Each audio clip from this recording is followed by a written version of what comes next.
In the end, it was extremely enriching, and she left a huge mark on every one of us.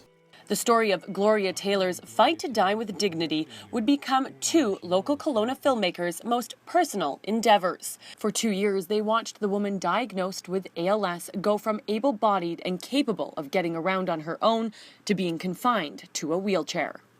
It wasn't easy to work on this film for the first few months because you're surrounded by you're working with somebody who is dying, and everybody knows it, and there's a lot of conversation about death and dying and the illness itself. So, inevitably you start to question your own mortality.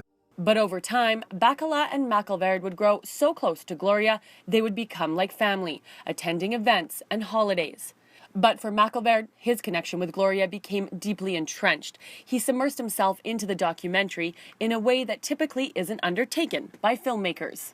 Not only is he the voice of the narration, but he appears on screen with Gloria, and then later on when Gloria passed on without her. But it became very much a David's personal film that he needed to tell.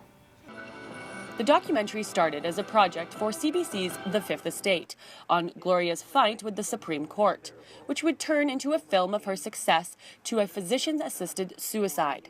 Gloria, who is terminally ill with ALS, will be allowed to seek a doctor's help to have a peaceful and a dignified death. Oh my God, right! But would end with her sudden, unexpected death due to a severe infection. We're hoping that we'll continue filming with Gloria for months, possibly years into the future, because she was a survivor. Most people are diagnosed and pass on within a fairly short period of time. Gloria survived her own diagnosis by a long shot, but this one just got her. Now, the 1-hour film titled Gloria and Me will air on the Knowledge Network for all to see the West Kelowna woman's heart-wrenching battle, not only with her debilitating disease, but also with the Canadian government to advocate change for the law.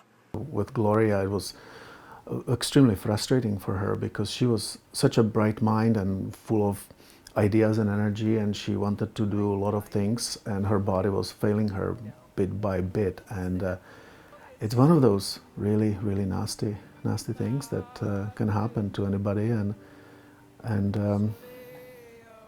it's not easy to watch. Zielinski in Kelowna for Castanet News.